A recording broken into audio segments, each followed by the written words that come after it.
Assalamualaikum warahmatullahi wabarakatuh. Halo teman-teman semuanya. Sebelumnya, dengan adanya video ini bertujuan untuk memenuhi tugas mata kuliah ke Bank Sentralan. Sebelum memulai materi, izinkan saya untuk memperkenalkan kelompok kami, yaitu kelompok 8, yang beranggotakan yang pertama yaitu Agus Rahmat Darlin, dan saya sendiri Nur Fatimah. Dan materi yang akan kami bahas adalah tentang pengaturan dan pengawasan bank. Baik, teman-teman, langsung saja kita ke materi yang akan kami bahas. Yang pertama, ada pengertian, pengaturan, dan pengawasan bank. Pengaturan dan pengawasan bank merupakan serangkaian kebijakan dan tindakan yang dilakukan oleh otoritas berwenang. Biasanya, bank sentral atau lembaga pengawas perbankan untuk memastikan bahwa kegiatan operasional bank yang berjalan dengan aman, sehat, dan sesuai dengan peraturan perundang-undangan yang berlaku.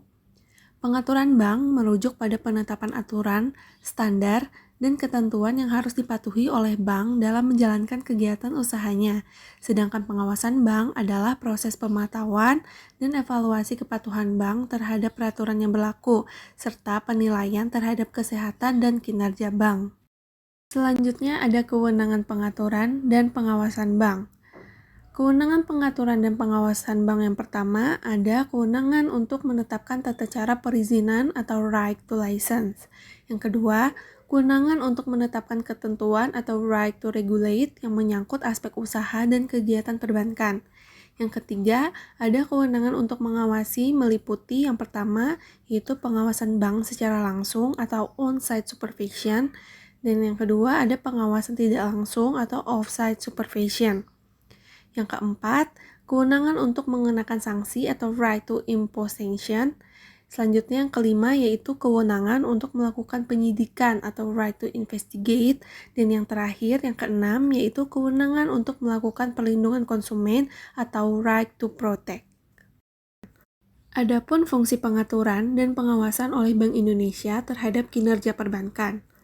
Kewenangan yang dimiliki oleh Otoritas Jasa Keuangan saat ini merupakan pendelegasian kewenangan yang dimiliki oleh Bank Indonesia yang termasuk pada pasal 34 ayat 1 dan 2 Undang-Undang Bank Indonesia. Bank Indonesia memiliki tugas dan wewenang berdasarkan Undang-Undang Bank Indonesia, yaitu terdapat pada pasal 8, yaitu untuk mencapai tujuan sebagaimana dimaksud dalam pasal 7. Bank Indonesia mempunyai tugas sebagai berikut. Yang pertama, menetapkan dan melaksanakan kebijakan moneter. Yang kedua, mengatur dan menjaga kelancaran sistem pembayaran. Dan yang terakhir yaitu mengatur dan mengawasi bank. Fungsi pengaturan dan pengawasan yang dilakukan oleh Bank Indonesia dengan hadirnya Otoritas Jasa Keuangan berdasarkan analisa penulis tidak dihilangkan, akan tetapi lebih tepatnya dikurangi. Diatur jelas dalam penjelasan pasal 7 Undang-Undang OJK tentang tugas dan wewenang Bank Indonesia, yaitu adapun lingkup pengaturan dan pengawasan makroprudensial, yakni pengaturan dan pengawasan selain hal yang diatur dalam pasal ini, merupakan tugas dan wewenang Bank Indonesia.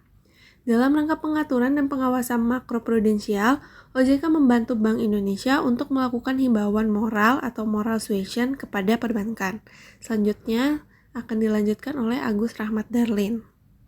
Baik, selanjutnya yaitu fungsi pengaturan dan pengawasan oleh Otoritas Jasa Keuangan terhadap perbankan. Saat ini, Otoritas Jasa Keuangan melaksanakan sistem pengawasannya dengan menggunakan dua pendekatan. Yang pertama, pengawasan berdasarkan kepatuhan